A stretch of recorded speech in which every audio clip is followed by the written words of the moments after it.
एक लड़की थी जिसका नाम रजिया था। वह अपने माता पिता और एक भाई के साथ रहती थी। रजिया बहुत ही शांत और अच्छे विचार वाली लड़की थी। उसी के पड़ोस में एक लड़का रहता था जिसका नाम इमरान था। वो भी बहुत ही अच्छा और समझदार लड़का था। वह अपने माता पिता के साथ किराए के घर में रहता था। अनीता और इमरान एक दूसरे से बेहद प्यार करते थे।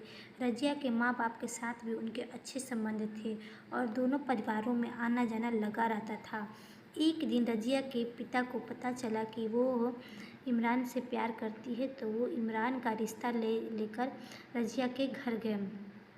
नहीं सॉरी इमरान के घर गए तो इमरान के पापा भी रजिया को बहुत पसंद करते और दोनों परिवारों की राजामंदी से उनकी शादी हो गई। दोनों बहुत ही खुश थे।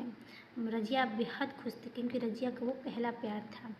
दोनों की शादी हो गई और रजिया अपने ससुराल चली गई। शादी के 6 महीने बाद ही इमरान के व्यवहार में बदलाव आना शुरू हो गया। इमरान और उसके घर वाले रजिया से पैसों को लेकर दबाव डालने लगे। एक दिन इमरान रजिया को उसके घर लेकर जाता है और उसे वहाँ छोड़कर चला जाता है। कुछ दिन बीत जाते हैं लेकिन इमरान रजिया को लेने नहीं आता है। तो रजिया ने फ़ोन किया कि आप मुझे लेने क्यों नहीं आ रहे हो। तो इमरान ने कहा कि मुझे कुछ काम है इसलिए मैं नहीं आ रहा हूँ। रजिया मासूम लड़की थी।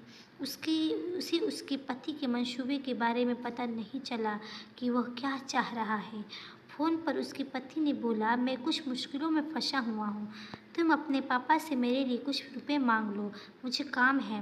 तो रजिया ने अपने पापा से बात की तो रजिया के पापा को लगा कि शायद उसके दामाद को पैसे की ज़रूरत होगी, इसलिए उसके पिता ने जैसे तैसे बड़ी मुश्किल से 2 लाख रुपए का इंतज़ाम किया। फिर इमरान रजिया को साथ ले गया, लेकिन धीरे धीरे हालात बिगड़ने लगा। कुछ दिन बाद फिर से इमरान ने रजिया को उसके मायके ले जाकर छोड़ दिया और फिर रुपए की मांग करने लगा।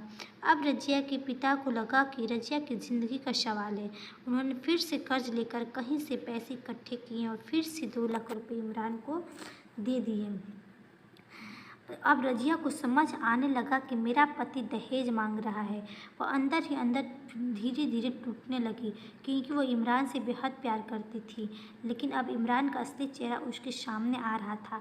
इमरान के घर वाले भी पैसे के लिए रजिया पर अत्याचार करने लगे और उसे मारपीट करने लगे। एक बार रजिया ने अपने माता पिता से पैसे मांगने से मना किया तो उसके पति ने उसे घर से निकाल दिया।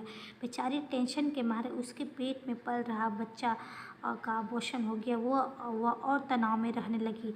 यह हादसा उसे पूरी तरह से अंदर से झकझोर दिया। रजिया अपने माता पिता के घर चली गई और इमरान पर मुकदमा दर्ज कराया, लेकिन फिर भी इमरान उसे वापस आने का जिक्र तक नहीं किया। रजिया अपने माता पिता पर बोझ नहीं बनना चाहती थी, इसीलिए उसने स्कूल में पढ़ाना शुरू किया। लेकिन हर लड़की चाहती है कि वो अपने पति के साथ खुश रहे। हर बार उसको फ़ोन करती थी कि मुझे यहाँ से ले चलो और हम लोग साथ खुशी खुशी रहेंगे, मैं भी जॉब करूँगी। पर उसका पति नहीं मानता था। अब इमरान उससे तलाक लेने का फैसला ले लिया था। पर रजिया अपने पति से बहुत प्यार करती थी। उससे यह बात खलबली मचा दी। रोज़ की तरह वो पढ़ा कर वापस आती तो उसने अपने पति को लास्ट कॉल किया और उसने बोला कि क्या तुम मुझे नहीं बुलाओगे, मैं तुमसे बहुत प्यार करती हूँ, अगर तुम मुझे नहीं माफ़ करोगे तो मैं मर जाऊँगी। तो इमरान ने कहा कि जाओ मर जाओ, मुझे तुमसे कोई मतलब नहीं है। इतना सुनते ही रजिया अंदर से टूट गई। वो सोचने लगी, जिससे मैं इतना प्यार करती हूँ उसको ही मेरे मरने का कोई गम नहीं है और मैं अपने माँ बाप पर कब तक बोझ बन सकती हूँ। उसने मरने का फैसला कर लिया और जाकर उसने नदी में डूबकर अपने आप को समाप्त कर लिया। इधर जब उसके माँ बाप को पता चला तो उसके होश ही नहीं रहा। वो अपनी बेटी खो चुके थे। वो अंदर से बहुत टूट गए कि मेरी बेटी अब नहीं रही इस दुनिया में। उसके माँ बाप ने आनन फानन में FIR दर्ज करवाया और उसे जेल में भिजवा दिया। अब बताइए फ्रेंड्स, इसमें बेचारी रजिया की क्या गलती थी। गलती तो उन लोगों की होती जो दहेज के लिए किसी की बेटी को मरने का कारण बनते हैं। सो फ्रेंड्स, बस हम तो यही कहेंगे कि दहेज लेना और देना दोनों ही अपराध है। अगर आज रजिया बच सकती थी, अगर उसका हस्बैंड उसका बात मानकर उसको लेने के लिए आ जाता और उसकी ज़िंदगी भी बन सकती थी, लेकिन उसने ऐसा नहीं किया।